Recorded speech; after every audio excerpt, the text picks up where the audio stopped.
السلام علیکم ورحمۃ اللہ وبرکاتہ۔ الحمد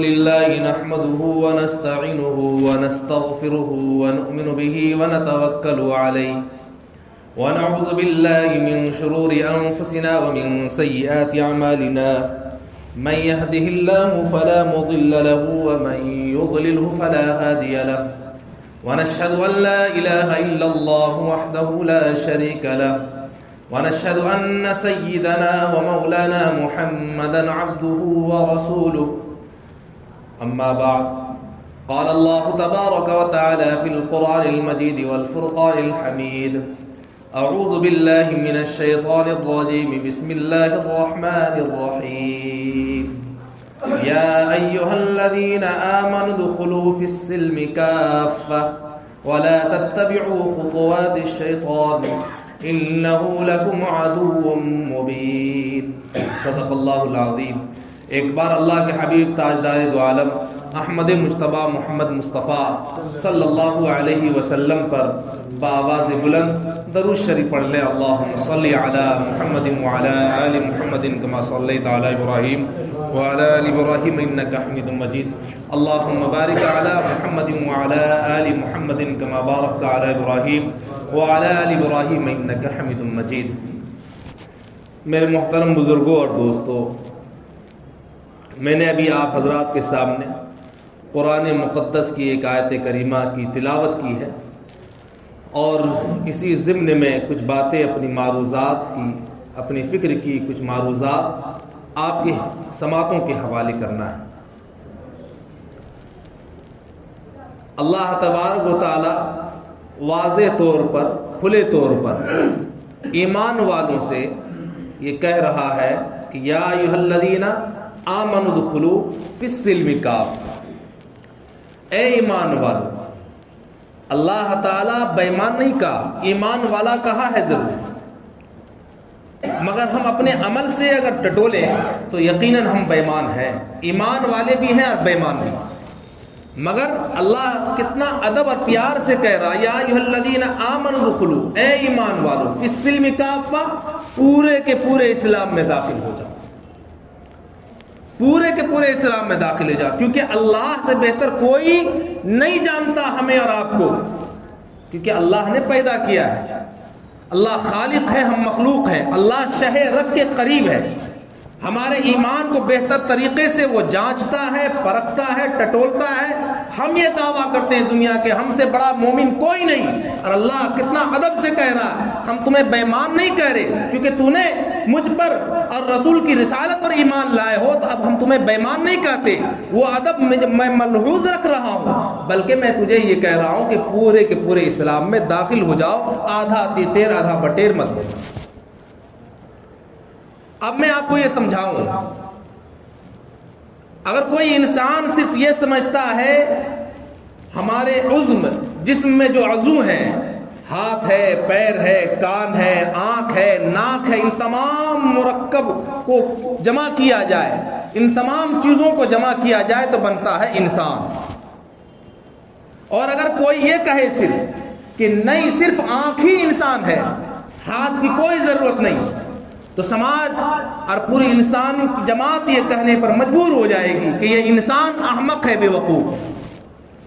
کوئی یہ کہے کہ صرف ہاتھ ہی انسان ہے، باقی آنکھ کی ضرورت نہیں، کان کی ضرورت نہیں، وہ بے وقوف ہے۔ اسی لیے آنکھ جیسی ضرورت ہے، ہاتھ جیسی ضرورت ہے، پیر جیسی ضرورت ہے، یہ تمام چیزوں سے انسان بنتا ہے۔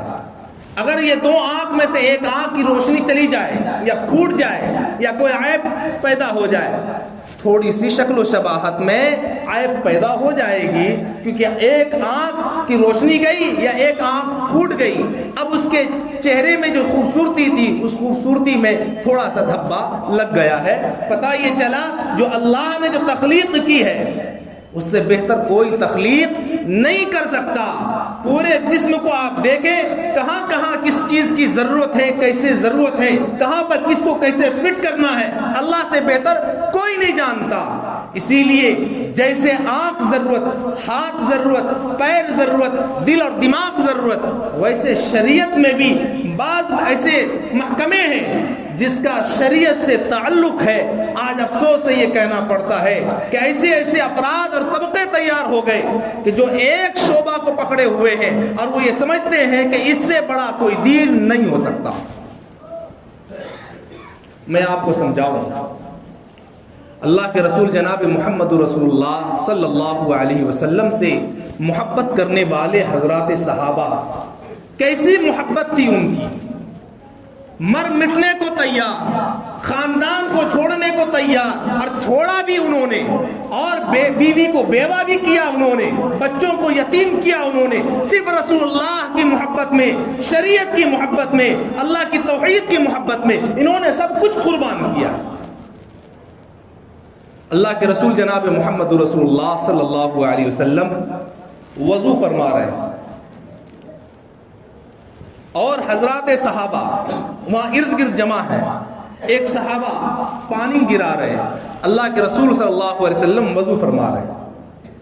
اب انداز محبت دیکھیے، جب وہ پانی اللہ کے رسول صلی اللہ علیہ وسلم اپنے چہرے پر ڈال رہے ہیں، اپنے اس ہاتھ کو دھو رہے ہیں، اس ہاتھ کو دھو رہے ہیں، مسح کر رہے ہیں، وہ صحابہ اس پانی کو زمین پر گرنے ہی نہیں دے رہے، بلکہ اس پانی کو گرنے سے پہلے ہاتھ لگا کر اپنے جسموں پر مل رہے ہیں۔ کوئی چہرے پر مل رہا ہے، کوئی پی رہا ہے۔ انداز محبت دیکھیے، اللہ کے رسول صلی اللہ علیہ وسلم نے فرمایا کہ صحابہ، میرے جانثاروں، میرے حقداروں، یہ کیا عمل تم کر رہے ہو؟ تو صحابہ نے کہا کہ حب اللہ و حب الرسول، اللہ اور اس کے رسول کی محبت میں کر رہا ہوں۔ مگر اللہ کے رسول صلی اللہ علیہ وسلم نے اس بات کو پسند نہیں کیا، اس ادا کو پسند نہیں کیا کہ یہ جو تم کر رہے ہو یہ سب سے بہتر عمل نہیں۔ اللہ کے رسول صلی اللہ علیہ وسلم نے فرمایا، کیا تم چاہتے ہو کہ اللہ اور اس کا رسول تم سے محبت کرے؟ یہ عمل کر کے تم کیا چاہتے ہو کہ اللہ اور اس کا رسول تم سے محبت کرے اور بے حد محبت کرے؟ تو یہ اس عمل سے اللہ اور اس کا رسول آپ سے محبت نہیں کر سکتا۔ محبت کا ایک وسیع دائرہ ہے۔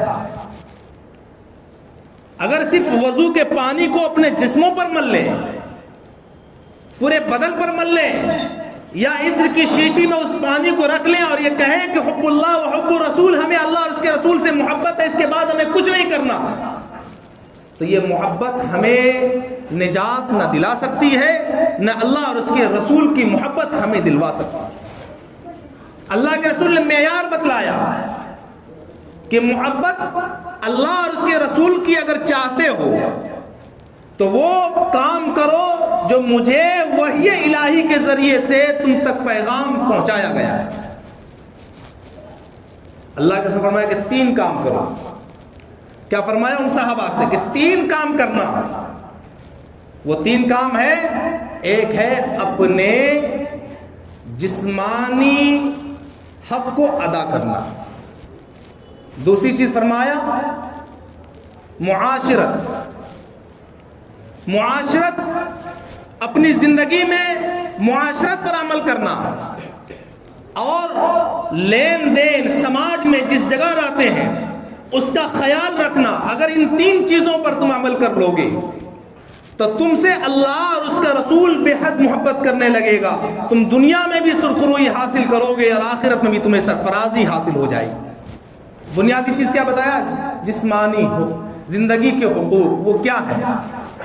وہ زندگی کے حقوق یہ ہے، اللہ نے فرمایا کہ وہ اپنی زبان سے جب بھی بولنا سچ بولنا، بنیادی چیز، کیونکہ وہ جھوٹ ہی وہ شے ہے جو انسان کو ایک گناہ کو چھپانے کے لیے 10 جھوٹ بلوائے گا، 10 جھوٹ کو چھپانے کے لیے 20 جھوٹ بلوائے گا، 20 جھوٹ کو چھپانے کے لیے 100 جھوٹ بلوائے گا.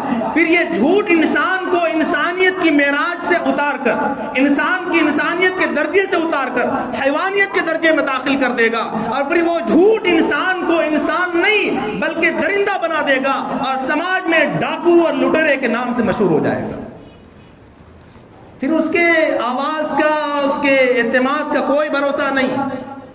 وہ نہیں کہے گا بھائی تمہاری زبان پر ہمیں اعتماد نہیں ہے، تم کیونکہ ہر وقت تم اپنی زبان سے جھوٹ بولتے ہو، اور ایک نہیں انیک بولتے ہو. اور اس کی مثال یہ لیجئے، ایک زمانہ تھا کہ لوگ سامنے جھوٹ بولنے سے شرم محسوس کرتے تھے، آنکھ نہیں ملاتے تھے. اور ابھی جھوٹ بولنا بڑا آسان ہو گیا. اور وہ آسان کیسے ہے؟ کیونکہ موبائل کا زمانہ ہے. آپ کال لگایا اور کہا کہاں ہے گھر میں کہیں گے کھیت میں، کھیت میں ہے کہیں گے کھلیان میں، ہے پٹنہ میں کہیں گے دلی میں. یہ تو موبائل کا زمانہ ہے. اس سے بھی اور آسانی آ گیا، کیونکہ موبائل سے جھوٹ بولنے میں تو اب لوگ پکڑا جا رہے ہیں نا.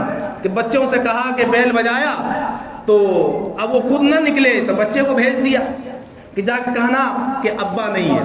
وہ بچہ عقل کا کچا، وہ جا کر کہتے ہیں کہ ابا ہی بول رہے ہیں کہ ابا نہیں. تو جھوٹ تو پکڑا گیا. بچہ جا کر دروازہ کھول کر کہہ رہا ہے کہ ابا بول رہے ہیں کہ ابا گھر میں نہیں ہے. ہو گیا، ساری جھوٹ کی جو ہے کلی کھل گئی. اب اور آسانی آ گئی، وہ ہے CCTV کیمرہ. اب تو گھر میں بیٹھ کر آنے والے مہمانوں کی زیارت کمرے سے ہو رہا ہے، اور وہاں سے دیکھ کر یہ بات طے کر لے کس سے ملنا ہے اور کن سے نہیں ملنا ہے. وہ گھر کے بیڈ پر بیٹھ کر کے فیصلہ ہو رہا ہے. جن سے ملنا ہے ان کو بلا لیا، جن سے کو نہیں ملنا ہے نکال دیا کہ ابھی نہیں ہے. اب یہ بات سمجھ لیجئے، اللہ نے فرمایا کہ جھوٹ چاہے مذاق ہی میں کیوں نہ بولا جائے، جھوٹ تو جھوٹ ہے. اور جھوٹ کی نحوست آج پوری دنیا کی سرزمین پر پڑ چکی ہے. اور اسی کی نحوست یہ ہے کہ آج پوری دنیا میں ظلموں اور جور کا جو گھٹا تو ظلم جو ہے مسلمانوں پر برس رہے ہیں. وجہ اس کی یہ ہے کہ بنیادی جو چیز ہے اس میں ہم کھرے نہیں اترے. ہر قدم پر اپنی تجارت کو چمکانے کے لیے، اپنی بلڈنگ کو بنانے کے لیے، اپنی زندگیوں کو سنوارنے کے لیے جھوٹ پر جھوٹ بولے جا رہے ہیں. دوسری چیز یہ ہے کہ ہم اپنے جسم پر کیا حق ہے. ہمیں بتلایا گیا کہ تم مرد ہو، ہمیں یہ بتلایا گیا کہ تم مرد ہو اور مرد کی طرح بن کر رہو. آج سماج میں آپ دیکھ لیں، زیور پہننا مرد کو حرام، زیور پہننا مرد کو حرام، سونا پہننا مرد کو حرام، چاندی کا زیور پہننا مرد کو حرام. صرف ایک چاندی کی انگوٹھی پہننے کی گنجائش ہے. اس میں بھی علماء فرماتے ہیں کہ وہ انگوٹھی بھی 4.5 ماشا سے بھی کم ہو. اور حضرات قاضی اور اللہ کے رسول صلی اللہ علیہ وسلم اور وہ تمام لوگ جو اس زمانے میں مہر کا کام کرتے تھے، تو یہ انگوٹھی ایک مہر کا کام کرتی تھی.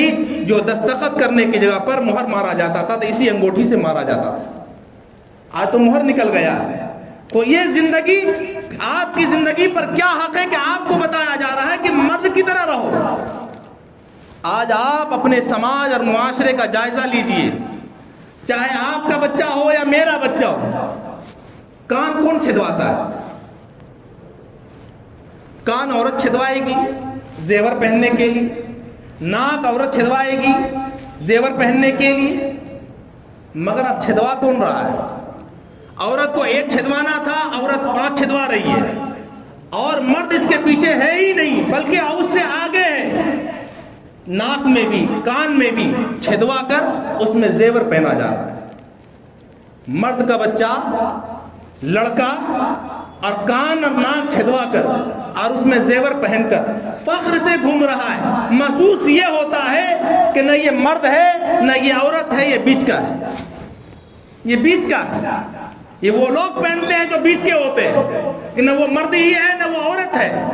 آپ اپنے ہولیے کو چینج کر رہے ہیں. اللہ آپ کو ایسا بنایا ہے کہ لقد خلقنا الانسان فی احسن تقویم. اللہ نے جو تخلیق کی ہے انسان کی، انسان کو بتایا ہے کہ ہم نے مخلوق کو بہت ساری چیزیں پیدا کر دی، چیزیں ہیں، چرند ہے، پرند ہے، درند ہے، چرنے والے، اڑنے والے، پھاڑنے والے جانور ہیں، انسان میں بھی بہت طرح کی جو ہے مخلوق ہے، مگر تمہیں بتایا گیا اگر تم مرد کے بچے ہو تو مرد کی طرح رہو، مرد کی طرح شکل بناؤ۔ مگر آج تیار نہیں ہے، ہاتھ میں کاڑا بھی ہے، لوہے کا کاڑا پہنیں گے، ہاتھ میں لال دھاگا پہنیں گے، کاہے کو پہنیں گے تو بلا دور ہوتی ہے۔ اللہ کے رسول نے فرمایا کہ جس گھر میں سورہ بقرہ پڑھی جائے اس گھر سے بلا دور ہوتی ہے۔ اللہ کے رسول نے فرمایا کہ تلاوت سے بلا دور ہوتی ہے، مگر ہمارے پیر صاحب نے کہا کہ اجمیر کا لال دھاگا باندھو گے تو جنات بھی بھاگے گا۔ پھر ہم میں اور غیروں میں مشابہ کیا رہا؟ پھر ہم بھی لال دھاگا باندھے، وہ بھی لال دھاگا باندھے، فرق کیا رہتا ہے؟ ہمیں سمجھنا ہوگا کہ ہمیں جو ہے پیدا کیا گیا ہے تو ہمیں بتایا گیا ہے کہ مرد کی طرح رہو، اور من تشبہ بقوم فہو منہم، اگر یہ توہمات میں تم پڑھتے ہو کہ اسی لال دھاگے سے اور کاڑے سے بلائیں دور ہوتی ہے تو یہ بھی ایک شرک کا راستہ کھولا جاتا ہے۔ آپ سمجھ لیجئے، شرک خفی جسے کہتے ہیں کہ ہم ہیں نمازی، ہم ہیں صوم و صلات کے پابند، مگر اسی راستے سے آپ جہنم میں ڈالے جائیے گا، کیونکہ اللہ کے رسول نے فرمایا کہ جو کاڑا لوہے کا پہنا جائے یا تانبے کا پہنا جائے یا پتل کا پہنا جائے وہ ہاتھ جہنم میں جائے گا اور وہ جلے گا، کیونکہ یہ لوہا، یہ تانبا جہنمیوں کا لباس ہے، انہیں آگ میں تپا کر انہیں پہنایا جائے گا۔ تو کیا سمجھتے ہیں کہ آپ جہنمیوں کا لباس پہن کر کے اللہ اور اس کے رسول کی محبت آپ بٹور لیں گے؟ ایسا نہیں ہے، یہ خیال است و محال است و جنون، یہ جنون کی بات ہے۔ اس لیے میرے محترم بزرگوں دوستو سمجھنا ہوگا۔ دوسری چیز یہ ہے کہ ہم لوگ یہ سمجھ رہے ہیں کہ یہ ایک شعبہ ہے۔ آج ہماری قوموں کے اندر میں کوئی یہ سمجھ رہا ہے داڑھی بڑی رکھ لینا یہ دین ہے، یا سینے پر ہاتھ باندھ لینا یہ دین ہے، ناف کے نیچے باندھ لیا یہی اصل دین ہے، آمین بالجہر کہہ دیا یہی دین ہے۔ کوئی بخاری کا رٹ لگا رہا ہے کہ بخاری سے بڑھ کر کوئی کتاب نہیں، بات میں بخاری، پتہ یہ چلا کہ بخاری جو ہے آسمان سے اتر گیا ہے، اور یہی بخاری فلاں بخاری میں یہ سمجھ لیا۔ دنیا والوں کو یہ سمجھایا جا رہا ہے کہ بخاری کے آگے ساری کتابیں ہیچ ہے۔ یاد رکھیے، نسائی ہو، ترمذی ہو، بہت ساری احادیث ہیں، مگر اسی بخاری کے ذریعے سے امت میں گمراہی پھیلائی جا رہی ہے۔ کوئی یہ کہتا ہے بغیر ٹوپی کی نماز پڑھو، بغیر ٹوپی کی نماز ہو جائے گی، ہاں یقیناً بغیر ٹوپی کی نماز ہو جائے گی، حتیٰ کہ آپ جسم میں کپڑا بھی نہ پہنے تو نماز ہو جاتی ہے۔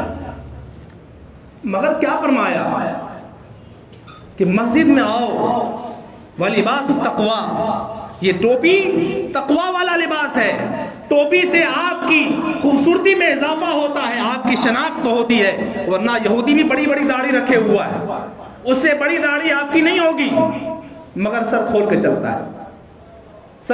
چلتا ہے۔ ہماری شان و شوکت یہ ہے کہ ہم داڑھی اور ٹوپی کے ساتھ شاعر اسلام پر عمل کرتے ہوئے ہم جب بازاروں میں جائیں، بھیڑ میں جائیں، تو ہماری شناخت یہ ہو کہ یہ محمد کا غلام جا رہا ہے، یہ محمد کا غلام جا رہا ہے، ورنہ ہم میں کیا فرق رہ جائے گا، ان میں کیا فرق رہ جائے گا۔ اور دوسری چیز، آج یہ فتنہ بن چکا ہے کہ ہر مسلک اپنا اپنا پرچار کر رہا ہے، اس سے سمجھنے کی ضرورت ہے۔ دین مدرسے کی چٹائی پر سیکھی جائے گی، دین بوریوں پر بیٹھ کر سیکھی جائے گی۔ آج امت کے نوجوان گمراہ اسی لیے ہو رہے ہیں کہ دین یوٹیوب سے سیکھا جا رہا ہے، اور وجہ یہ ہے کہ آج کوئی ناپ سے اٹھ کر کے کوئی سینے پر ہاتھ باندھ رہا ہے، کوئی سر کھول کر نمازیں پڑھ رہا ہے، اور بیٹھ کر جو مدرسوں کا چہرہ نہیں دیکھا، جس نے بخاری شریف کو نہیں دیکھا، جو نسائی شریف کو نہیں دیکھا، وہ بیٹھ کر مسجدوں میں ایسے مسائل بتا رہا ہے۔ خدا کی قسم وہ گمراہ نہیں ہوگا تو کچھ نہیں ہوگا، وہ گمراہ ہونا ہے۔ ایک مسائل بتایا جا رہا تھا، میں عصر کے بعد بیٹھا ہوا تھا، اسی مسجد کی بات میں بتا رہا ہوں۔ ہر مسلک کے لوگ اپنے اپنے امام کو فالو کرتے ہیں، امام ابو حنیفہ کے ماننے والے، ان سے بڑھ کر میں کہتا ہوں کہ اگر کوئی زمانے میں ایسے لوگوں کے لیے میں کہتا ہوں کہ اس دنیا میں سب سے بڑھ کر اگر کوئی عالم ہے تو ابلیس سے بڑا کوئی عالم نہیں، شیطان سے بڑھ کر کوئی عالم نہیں، مگر وہ گمراہ ہو گیا، علم رہتے ہوئے بھی گمراہ ہو گیا۔ کیوں؟ کیونکہ انہوں نے اللہ کے حکم کی تعمیل نہیں کی۔ اسجدوا لآدم، اے ابلیس، فرشتوں، تمام کے تمام لوگ جب وہ ابلیس نہیں تھا تو وہ ان سے کہا کہ اے عابد تو بھی سجدہ کر لے، اسجدوا لآدم، آدم کو سجدہ کر۔ آدم کو جب سجدہ کی باری آئی سبھی نے سجدہ کیا، مگر کہا اس ابلیس نے خلقتہ من نار وخلقتہ من طین، اللہ میں تو آگ سے بنایا گیا ہوں، میری صفت تو یہ ہے کہ بلندی کی طرف جاتا ہوں، آپ کی صفت بلندی کی طرف ہے، خلقتہ من طین، اور اس کو تو ناپاک مٹی سے بنایا ہے اور یہ تو مٹی ہی میں مل جانے والا ہے، تو ایک بلند چیز پستی چیز کو کیسے سجدہ کرے گا؟ کیا ہو گیا؟ وہ اخرج انک رجیم، یہاں سے نکل جا، تو شیطان ہو گیا، لعین ہو گیا، مردود ہو گیا۔ پتا چلا کہ اس کا علم اس کو نہیں بچا سکا، بہت بڑا عالم تھا۔ اور ابھی اگر اس دور میں دیکھا جائے تو شیعہ سے بڑھ کر کوئی بہتر عربی نہیں بول سکتا، اور ایسی ایسی حدیثیں پیش کرے گا جو لوگ یوٹیوب سے دین سیکھ رہے ہیں، وہ لوگ کو شیعہ بننے میں دیر نہیں لگے گا، شیعہ بننے میں دیر نہیں لگے گا، کیونکہ ایسی ایسی حدیثیں پیش کی جا رہی ہیں۔ یاد رکھیے دین مدرسے میں جا کر سیکھا جائے گا، اور جو لوگ سوشل میڈیا سے دین سیکھ رہے ہیں ان کا گمراہ ہونا طے ہے، وہ گمراہ ہوں گے۔ دوسری بات، اس لیے میں سمجھا رہا ہوں کہ فتنوں کا دور ہے۔ آج آپ ناف کے نیچے باندھ رہے ہیں ہاتھ، کل سینہ پر ہاتھ بندھوائے گا، سینہ سے اٹھوا کر گلے پر بندھوائے گا، اور شیعہ تو ہاتھ باندھتا ہی نہیں ہے، کل ہاتھ کو چھڑوا دے گا۔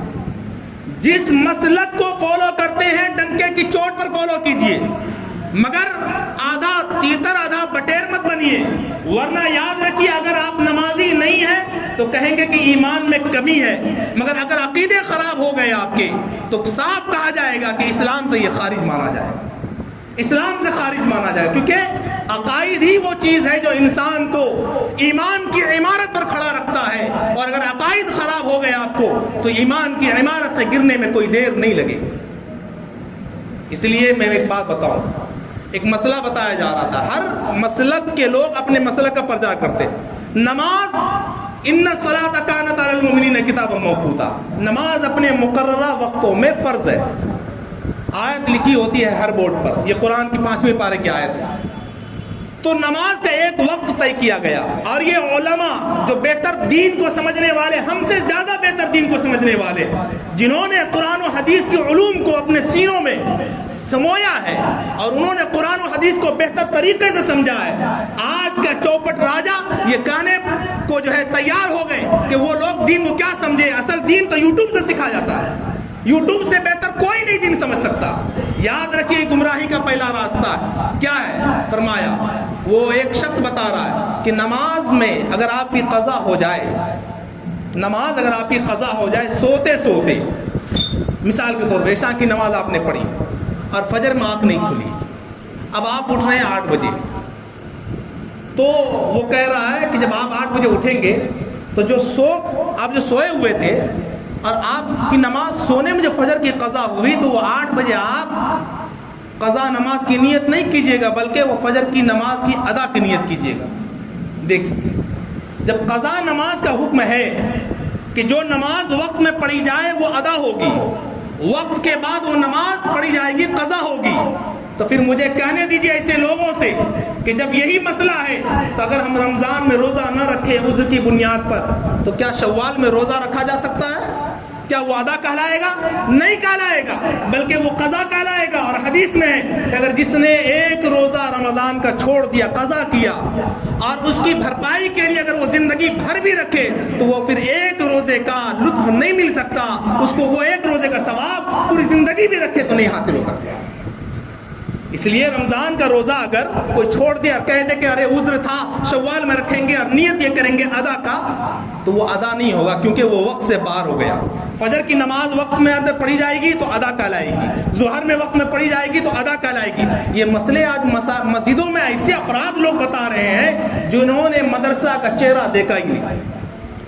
یہ گمراہی کا راستہ کھولا جا رہا ہے، اپنے ایمان کا اور عقیدے کا حفاظت کیجیے۔ اور اسی لیے قرآن میں اللہ تعالیٰ ان خبیثوں کے بارے میں فرما رہا ہے کہ یا ایھا الذین آمنوا ادخلوا فی السلم کافہ، اے ایمان والو، ایمان والے تو ہو مگر پورے کے پورے اسلام میں داخل ہو جاؤ، آدھا تیتر آدھا بٹیر مت رہو، ورنہ کیا ہوگا؟ شیطان تمہارا کھلا ہوا شیطان تو چاہتا ہی ہے کہ عبادت کے راستے سے بھی گمراہ کیا جا سکتا ہے. شیطان سمجھتا ہے کھلے طور پر گمراہ کرنا آسان نہیں ہے، تو عبادت کے راستے سے اسے گمراہ کیا جائے. عبادت کے راستے سے گمراہی کیا جا رہا ہے. کوئی کہتا ہے 8 رکعت پڑھو، کوئی کہتا ہے جمعہ کی دوسری اذان ہی نہیں ہے. ارے بھیا تم کو جو کرنا ہے کرو، مگر کسی پر تھوپو مت، کسی پر تھوپو مت. جو مسلک کو فالو کر رہا ہے اس کو عمل کرنے دیجئے، مگر مسجدوں میں فتنہ مت پھیلائیے. مسجدوں میں آئیے، نماز پڑھیے شانتی سے، مگر اپنے مسلک کا پرچار کیجئے گا تو اس کا پھر کڑے انداز میں دفاع کیا جائے گا. ہم ائمہ کی مجبوری یہ ہوتی ہے، کہنے سننے کو بہت ساری چیزیں ملتی ہے.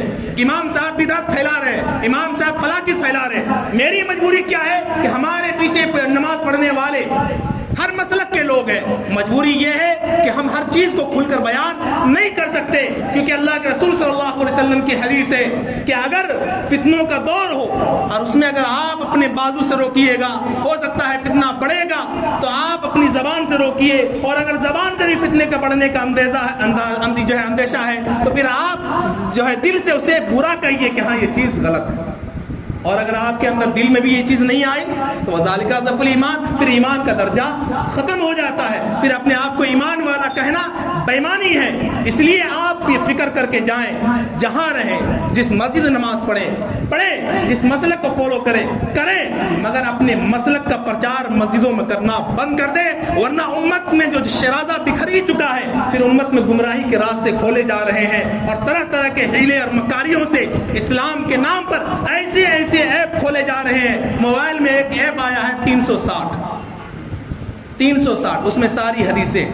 ہر آدمی بات کرتا ہے بخاری کا. اگر میں انہیں عربی عبارت لا کر دوں پڑھنے کے لیے تو نہیں پڑھ پائیں گے، مگر حدیث نمبر زیادہ ہے، حدیث نمبر فلاں، حدیث نمبر فلاں، حدیث نمبر فلاں. اور یہ 360 ایپ جو ہے یہ یہودیوں نے ایجاد کیا ہے. کیوں؟ گمراہ کرنے کے لیے. اب نوجوان پڑھ رہا ہے، انگریزی میں پڑھ رہا ہے، ہندی میں پڑھ رہا ہے، جو حدیثیں ہیں نقل کی جا رہی ہیں. اور حتیٰ کہ یہاں تک ہے کہ موبائلوں کے ذریعے سے اس حدیث کو علماء سے نہیں پوچھا جا رہا کہ یہ حدیث صحیح ہے کہ نہیں، فارورڈ کیا جا رہا ہے. جو محمد رسول اللہ کے نام پر جو رمضان مبارک کے مہینے کا خوشخبری دے دے اس پر جنت واجب ہے، جو لائک نہ کرے تو اس پر جہنم واجب ہے، جو فلاں کر دے فلاں کر دے. یہ طرح کا ڈرامہ ہو رہا ہے سوشل میڈیا پر، اسلام کا مذاق اڑایا جا رہا ہے اور ہمارا نوجوان کھلے طور پر اسے فارورڈ کیا جا رہا ہے، آگے بڑھاتا جا رہا ہے. ہم اسلام کا جنازہ نکال رہے ہیں، ہم اسلام کا جو ہے مذاق اڑا رہے ہیں سوشل میڈیا پر، اور کہتے ہیں کہ ہم سے بڑا کوئی جو ہے بخاری شریف کا اور نسائی شریف کا، ترمذی شریف کا جانکار نہیں ہے. یہ لوگ مکار ہیں، عبادت کم، ریاکاری اور مکاری زیادہ کرتے ہیں. اس لیے اپنے عقیدے کی اور اپنے ایمان کی حفاظت کیجئے. اور جو لوگ اپنے مسلک کا پرچار کرتے ہیں وہ لوگ اسلام کے خیر خواہ نہیں ہیں، بلکہ اسلام کی شبیہ کو خراب کرنے کے لیے لوگ کذاب اور ڈاکو بن کر کے مسجد میں بیٹھے ہوئے. اللہ تعالیٰ سے دعا ہے اللہ تعالیٰ ہم تمام مسلمانوں کے نصف عمل کی توفیق عطا فرمائے. وآخر دعوانا الحمدللہ رب العالمین.